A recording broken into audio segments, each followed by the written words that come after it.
ஸ்ரீக்குட்டி நாங்கள் இது வரைக்கும் பெருசாக எங்கேயுமே வெளியே கூப்பிட்டு போனதே இல்லை. வேக்சினேஷன் போனால் ஹாஸ்பிட்டல் போவோம், அவ்வளோதான்.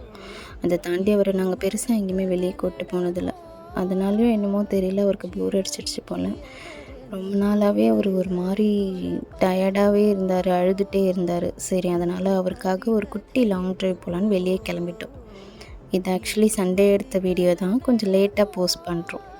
ஸ்ரீக்குட்டி காரில் போகிறப்பெல்லாம் ஒரே குஷி, பாட்டு டான்ஸுன்னு சொல்லிட்டு ஒரே கும்மாலமாக இருந்துகிட்டு இருந்தாங்க. பாட்டியும் பேரனும் அப்படி என்ன தான் பேசிக்கிட்டு வருவாங்களோ தெரியல, பேசிட்டு வந்துகிட்டே இருந்தாங்க ரொம்ப நேரம் வேடிக்கை பார்த்துட்டு. இது ரேண்டமாக நாங்கள் முடிவு பண்ண லாங் ட்ரைவுன்றதுனால நாங்கள் எங்கே போகிறதுனே தெரியல. ஆக்சுவலி போகிற வழியில் இந்த கோவில் பார்த்தோம். சரி, கோவிலுக்கே போகலான்ட்டு நாங்கள் கோவிலுக்கு கூட்டிகிட்டு வந்துட்டோம். ஸ்ரீக்குட்டி கோவிலில் வந்ததுலேருந்தே என்னன்னு தெரியல, ஒரு மாதிரி சைலண்ட்டாகவே இருந்தார்.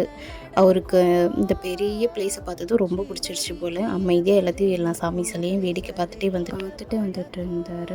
நாங்களும் சாமி பார்த்துட்டு கொஞ்ச நேரம் கோவில்லே உட்காந்துட்டு இருந்தோம். அதுக்கப்புறம் வீட்டுக்கு போகலான்ட்டு கிளம்பிட்டோம்.